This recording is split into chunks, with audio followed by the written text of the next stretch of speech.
hindi po marapat sa isang Muslim na siya ay nanlilimos.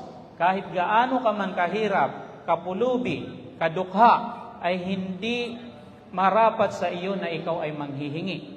Dahil kung alam lang nila, sabi ni Propeta sallallahu alaihi wasallam, kung ano ang nasa likod ng panghihingi, nakakahihiyan at kapangitan ng gawain na ito, ma masya ahadun ila ahadin yas'aluhu hajatuhu o kama qala sallallahu alaihi wasallam. Kailanman ay walang pumunta sa isa upang siya ay humingi at manlimos. Hindi nila ito gagawin, sabi ni Propeta sallallahu alaihi wasallam, kung alam lang nila ang kapangitan nito at kasamaan nito. Kahit gaano kapulubi, kahirap ang isang tao, ay magtiwala siya sa Allah subhanahu wa ta'ala. Sa hadith ni Abi Hurairah radhiyallahu ta'ala anhu na inulat ni Bukhari at Muslim, la an yahtatiba ahadukum, sabi ni Propeta sallallahu alaihi wasallam, ang mangahoy, mamulot ng kahoy o mag-ipon ng kahoy ang isa sa inyo at ilagay niya sa kanyang likuran para ibenta niya sa palengke, mas mainam ito, sabi ni Propeta sallallahu alaihi wasallam, kaysa sa manghingi kayo sa mga tao na maaaring bibigyan nila kayo at maaaring hindi nila kayo bibigyan, bibiguin nila kayo. No? So mas mainam, sabi ni Propeta sallallahu alaihi wasallam, na mangahoy ka, mamulot ka ng kahoy. No? Kumbaga sa atin ngayon, walang gubat na para manguha ka ng kahoy at ibibenta mo, mas mainam na magbenta ka ng mga maliliit na binibenta.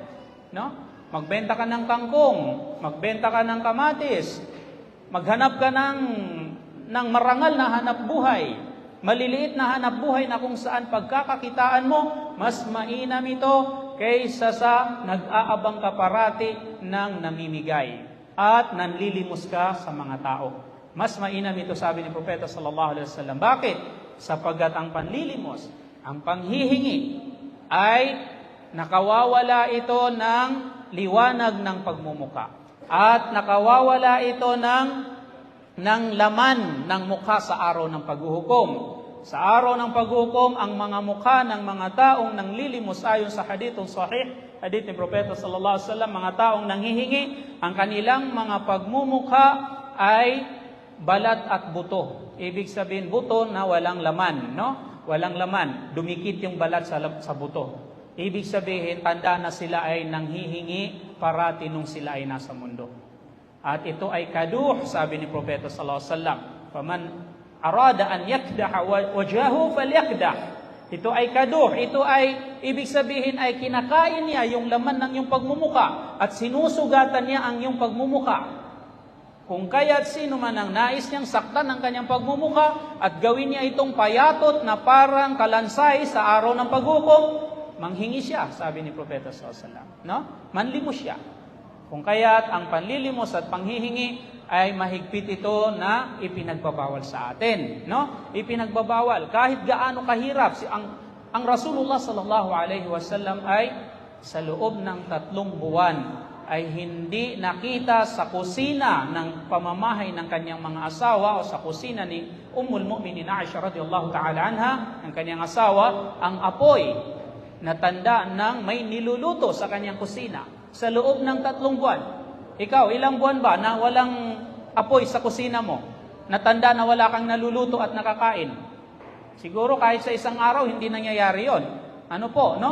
So, ang Rasul sallallahu alaihi wasallam mismo, ang Propeta Muhammad sallallahu alaihi wasallam mismo, at ang mga asawa niya, mga ummahatul mu'minin, imagine na lang natin, 3 months, walang sindi, walang apoy na nakikita sa kanyang kusina. Bakit? Dahil walang lulutuin, walang pagkain. Sa sobrang kahirapan. Subalit sila ba ay nanghingi at nanlimos? Pagkos ito ay kaniyang ipinagbawal sa maraming mga hadith na ito ay gawain na nakakahiya, na hindi dapat na tinataglay ng isang Muslim, no? Hindi dapat tinataglay ng isang Muslim. Walang mamamatay sa gutom, no? Pakakainin ng Allah subhanahu wa ta'ala. Bibiyayaan ka ng Allah subhanahu wa ta'ala. Magtiwala ka sa Allah, magtawakkal ka sa Allah, sapagkat sabi ni Propeta sallallahu alaihi wasallam, "Law annakum tatawakkaluna 'ala Allah haqqa tawakkulihi kung kayo lamang ay nagtatawakkul, nagtitiwala, nananalig sa Allah subhanahu wa ta'ala, yung puso mo ay nagtitiwala sa Allah na hindi kanya papatayin dahil sa gutom, kung kayo ay nagtatawakkal lamang ng totoong pagtitiwala sa Allah subhanahu wa ta'ala, la razaqakum, sabi ni Propeta sallallahu alaihi wasallam, katiyakan ay bibiyayaan niya kayo, katulad ng kung paano niya binibiyayaan ng isang ibon, tagdu khimasa wa taruhu bitana, o kama qala sallallahu alaihi wasallam, na ang ibon sa umaga walang laman ang kanyang tiyan, aalis siya sa kanyang hawla, sa kanyang sa salaginan to, bagawas kanilo sa salaginan to, gumanat sa kaning kanu salagin, lumayog sa kanin, kamangilay sa kanin, sa makanin, mamantiali sa kanin, dada lumatyanin, walang laman ang kanyang tiyan, aalis siya sa kanyang bahay, at pag-uwi niya sa bandang hapon ay ang tigas na ng kanyang tiyan. Punong-puno ng pagkain ng kanyang tiyan. Dahil yun sa tawakkul niya sa Allah at paghahanap buhay niya. So kung ginagaya lang ninyo ang ibon, sabi ni Propeta sallallahu alaihi wasallam, na nagtatawakkul kayo, nagtitiwala kayo sa Allah, nananalig kayo sa Allah subhanahu wa ta'ala, hindi kayo pababayaan ng Allah. Huwag lang ninyong gawin yung nakahihiya na gawain.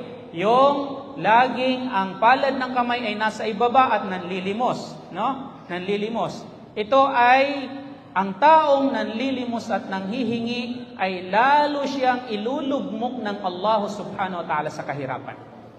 Ng taong mahilig manghingi, manlimos, lalo siyang ilulugmok ng Allah sa kahirapan. Lalo kang maghihirap. No? Lalo kang maghihirap. Kahit bigyan ka pa ng mga tao ng higit sa nakasasapat sa pang-araw-araw mo, kahit bigyan ka pa nila ng maraming mga ibinibigay sa iyo, ay araw-araw mo pa rin itong gagawin. No? Araw-araw mo pa rin gagawin.